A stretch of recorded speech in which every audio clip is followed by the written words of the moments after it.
আসসালাতু ওয়াসসালামু আলাইকা রাসূলুল্লাহ। এই ভিডিওতে আপনারা দেখবেন আল্লাহ রাসূলের রওজা মুবারকের সোনালী রঙের জালির মধ্যে কি কি লেখা আছে। জালির উপরে যে সবুজ রঙের স্বর্ণে লেখা আয়াতগুলো আছে, এগুলো কোন আয়াতগুলো। দুই পাশে দুইটি পিলারের মধ্যে কি কি লেখা আছে আপনারা দেখবেন। আরও দেখবেন মাঝখানে যে সিলভার বোর্ডের মধ্যে তারিখ সহ কিছু লেখা আছে, এটি কি লেখা আছে। পবিত্র মদিনা মুনাওয়ারার মসজিদে নববীতে আমরা অনেকেই আল্লাহ রসুলের কবর মুবারকে গিয়েছি, ওনার রোজাতে গিয়ে সালাম পেশ করেছি। বিভিন্ন মাধ্যমে আমরা আল্লাহ রসুলের কবরের বাইরের জালি বা গেটগুলো দেখেছি, কিন্তু আমাদেরকে কখনো মনে হয়েছে যে এই জালিগুলোর মধ্যে কি কি লেখা আছে। এই অজানা জিনিসগুলো নিয়েই আজকের এবারের পর্বটি। অজানা এই জিনিসগুলো জানতে শেষ পর্যন্ত থাকুন আমাদের সাথে। আল্লাহ রসুলের রওজা মুবারকে যখন আমরা সালাম করতে যাই, তখন আল্লাহ রসুলের কবর মুবারকের বাইরে হাতের বাম দিকে আমাদের সর্বপ্রথম যে জালিটি আসে, সেটির উপরে কি লেখা আছে আসুন আমরা দেখি। এই বাম দিকের গেট বা জালিটির উপরে সূরা হুজরাতের 3 নম্বর আয়াতটি লেখা আছে, ইন্নাল্লাযীনা ইয়াগুদ্দুনা আসওয়াতাহুম ইনদা রাসূলিল্লাহ উলাইকা আল্লাযীনা ইমতাহানাল্লাহু কুলুবাহুম লিত-তাকওয়া লাহুম মাগফিরাতুন ওয়া আজরুন আযীম। সূরা হুজরাতের তৃতীয় আয়াতটির অর্থ হচ্ছে, নিশ্চয়ই যারা আল্লাহর রাসূলের সামনে তাদের কণ্ঠস্বর নিচু করেন, আল্লাহ তাদের অন্তরগুলোকে তাকওয়ার জন্য যাচাই বাছাই করে নিয়েছেন, তাদের জন্য রয়েছে ক্ষমা ও মহাপুরস্কার। প্রথম জালিটি আমরা পার করার পর মধ্যে যে জালি, এটি হচ্ছে সেই জালি বা গেট যার বরাবর আল্লাহ রসুল এবং হযরত ওমর রাদিয়াল্লাহু আনহু এবং আবু বকর রাদিয়াল্লাহু আনহুর কবর মোবারক রয়েছে। এই জালিটিতে অনেক কিছু লেখা আছে যা আমরা শেষ দিকে জানবো ইনশাআল্লাহ, দেখতে থাকুন। মাঝখানের জালির উপরের বোর্ডটিতে সূরা হুজরাতের দ্বিতীয় আয়াতটি লেখা আছে, ইয়া আইয়ুহাল্লাযীনা আমানু লা তারফাউ আসওয়াতাকুম ফাওকা সাওতিন নবী ওয়া লা তাজহারু লাহু বিল কওলি কাজহরি বা'দিকুম লিবা'দিন আন তাহবাতা আ'মালুকুম ওয়া আনতুম লা তাশউরুন। সূরা হুজরাতের দ্বিতীয় আয়াতের কম বেশি অর্থটি এমন, হে ঈমানদারগণ, তোমরা নবীর কণ্ঠস্বরের উপর নিজেদের কণ্ঠস্বর উঁচু করো না, এবং নিজেদের মধ্যে যেমন উচ্চস্বরে কথা বলে থাকো, তেমন ওনার সাথে উচ্চস্বরে কথা বলো না। এতে তোমাদের সব নেক আমল নষ্ট হয়ে যাবে এবং তোমরা উপলব্ধিও করতে পারবে না। মাঝখানের এই জালি, যেটিকে বাবুত তাওয়া বলা হয়, এই জালি বরাবর ভিতরেই আল্লাহ রসুলের কবর মুবারক এবং হযরত আবু বকর এবং হযরত ওমর ফারুক রাদিয়াল্লাহু আনহু কবর মুবারক রয়েছে। এই জালিতে কি কি লেখা আছে এটা একটু পরে আমি আপনাদের বলছি, অপেক্ষা করুন, দেখতে থাকুন। এরপর আল্লাহ রসুলের কবর মুবারকের বরাবর জালির পরে শেষ যে জালিটি আছে হাতের ডান দিকে, ডানের এই জালির উপরে দুইটি বোর্ড আছে। একদম উপরের লাইনটি হচ্ছে একটি কবিতার লাইন, নবিয়্যুন আযীম খুলুকিহি আল খুলুকিল্লাযী লাহু আযযামার রাহমানু ফি সাইয়্যিদুল কুতুব।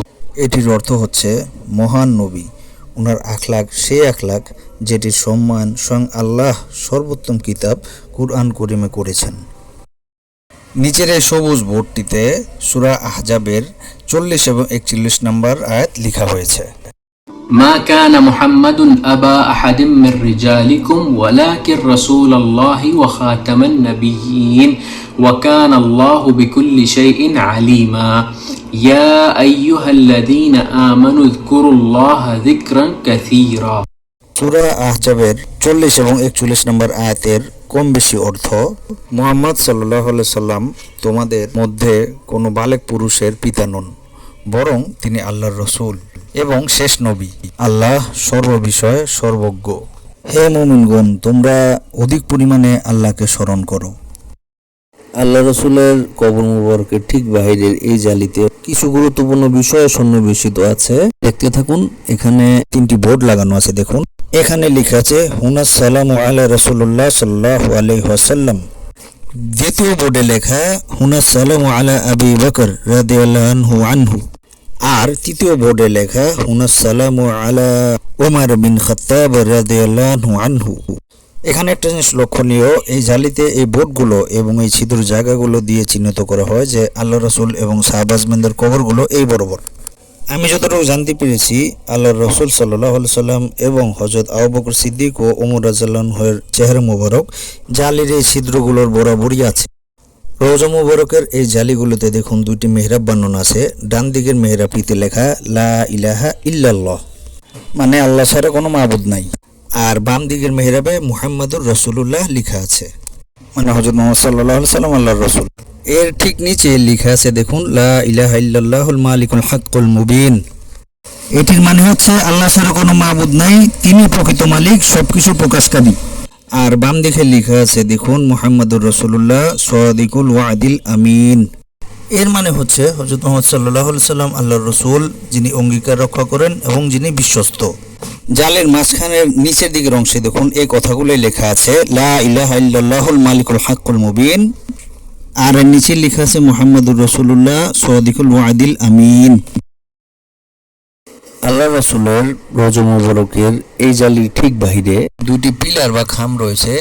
এই দুটি পিলারে দুটি কবিতার লাইন লেখা আছে। 4 লাইনের এই কবিতার 4টি লাইন বা পঙ্কোক্তির কবিতাটির দুটি লাইন আল্লাহ রাসূলের রওজার যে খুঁটি দুটি সেখানে রয়েছে। আর এই দুটি সহ 4টি লাইন আপনার মসজিদে যে ফাজাইল হজ কিতাব আছে ওখান থেকে 4টি লাইনে আপনারা পড়ে নিতে পারেন। আমাদের সবার জনপ্রিয় মাওলানা তারেক জামিল সাহেবের কাছ থেকে আসুন আমরা এই কবিতার দুটি লাইন শুনে নেই। और फिर उसने 4 शेर पढ़े। 2 शेर अब भी रोज़ा मुबारक के जो 2 पिलर हैं, जैसे यहाँ खड़े होकर सलाम कर दें, एक शेर यहाँ लिखा हुआ है, एक शेर यहाँ लिखा हुआ है, 2 किताब में लिखे हुए हैं। या खैर मन दुफनत फिल क़ाअ आज़मुहु फताब मिन तीबिहिन अल क़ाअ वल अकम नफ्स अल फ़िदाउ लिक़ब्रिन अंत साकिनुहु फ़ीहि अल अफ़ाफ़ व फ़ीहि अल जूद वल करम। চমৎকার এই শের বা কবিতাটির মানে কম বেশি এরকম: হে সর্বোচ্চ কল্যাণময় ব্যক্তি, যিনি জমিনে দাফন হওয়ার কারণে জমিনের ভেতরে এবং বাইরে সুঘ্রাণ উৎকৃষ্টতা ছড়িয়ে পড়েছে। আমার জীবন তো কুরবান সেই কবরের উপর যেখানে আপনি আরাম করছেন, যেখানে আপনার চারিত্রিক পবিত্রতা রহিয়াছে, আপনার দান বকশিশও রহিয়াছে। এবার আসুন আমরা দেখি নেই আল্লাহ রাসূলের রওজা মুবারকের জালিতে যে সিলভার বোর্ডটি লেখা আছে, এটা আমরা অনেকবার আমি আপনি দেখেছি কিন্তু জানি না এর মধ্যে কি লেখা আছে। আসুন আজকে আমরা জেনে নেই। এই বোর্ডটি 1026 হিজরি সালে অটোমান খলিফা সুলতান আহমেদ বিন সুলতান মোহাম্মদ এই দরজার জন্য হাদিয়া করেন। কি কি লেখা আছে এতে আসুন আমরা আজ দেখে নিই। بسم الله الرحمن الرحيم نبئ عبادي أني أنا الغفور الرحيم। এটি সূরা হিজরের 49 নম্বর আয়াত। এখানে বলা হয়েছে আপনি আমার বান্দাদেরকে জানিয়ে দিন যে আমি অত্যন্ত ক্ষমাশীল, দয়ালু। يا أيها النبي إنا أرسلناك شاهدا ومبشرا ونذيرا وداعيا إلى الله بإذنه وسراجا منيرا وبشر المؤمنين بأن لهم من الله فضلا كبيرا। এরপরে সূরা আল আহজাবের 45, 46, 47 নম্বর আয়াত রয়েছে, যেখানে বলা হয়েছে হে নবী, আমি আপনাকে সাক্ষী, সুসংবাদদাতা ও সতর্ককারী রূপে প্রেরণ করেছি এবং আল্লাহর আদেশক্রমে তার দিকে আহ্বায়ক রূপে এবং উজ্জ্বল প্রদীপ রূপে। আপনি মুমিনদেরকে সুসংবাদ দিন যে তাদের জন্য আল্লাহর পক্ষ থেকে বিরাট অনুগ্রহ রয়েছে। এরপরে এই কথাগুলো লেখা আছে: اللهم يا رحمن بجاه هذا النبي الكريم اغفر لعبادك المنقاد لأحكام شريعة نبيك العظيم। এর মানে হচ্ছে হে আল্লাহ, হে রহমান, নবী করিম সাল্লাল্লাহু আলাইহি সাল্লামের মুবারক চেহারা সদকায় আপন বান্দাকে মাফ করে দেন যে আপনার নবীর শরীয়ত আহকাম মোতাবেক চলে। السلطان أحمد بن السلطان محمد نصره الله نصرا عزيزا وفتح له فتحا مبينا ألهمت في تاريخه أهداه حبا خالصا 1026। এর পরের লাইনে লেখা সুলতান আহমেদ বিন সুলতান মুহাম্মদ, আল্লাহ তাআলা উনাকে অপ্রতিরোধ্য বড় বিজয় দান করেন আর উনাকে সর্বোপরি কামিয়াবি দান করেন। এর পরের লাইনে লেখা আছে উনার সময় এই ভোট বানানো হয় আর রওজা মুবারকে অকৃত্রিম ভালোবাসার সাথে হাদিয়া করা হলো 1026 হিজরি সাল। এছাড়াও মসজিদে নববীর ভিতর অনেক অজানা কিছু জায়গা আছে যেগুলো আমরা অনেকে জানি না, চিনি না। এটি নিয়ে আমার একটি চমৎকার ভিডিও আছে 10-12 মিনিটের। ভিডিওটিতে এমন সব জায়গার ভিডিও আছে যা সাধারণ মানুষ অনেকেই দেখেনি এবং জায়গাগুলো সম্পর্কে জানে না। আর অরিজিনাল সুরমা চেনার উপায় এবং বাংলাদেশে যে নকল সুরমা পাওয়া যায় এটি থেকে বাঁচার উপায়, এটি নিয়ে আমার একটি ভিডিও আছে, চমৎকার একটি ভিডিও। এই ভিডিওটি আপনারা দেখতে পারেন। মসজিদে নববীর ভিতরে চমৎকার অজানা অদেখা জায়গাগুলো দেখতে ডান দিকের ভিডিওটি ক্লিক করুন, আর ভালো অরিজিনাল সুরমা চেনার উপায়ের ভিডিওটি দেখতে বাম দিকের ভিডিওটি ক্লিক করুন। আমাদের সাথেই থাকুন। বাংলা ডাবিং বাই তালহা। আসসালামু আলাইকুম।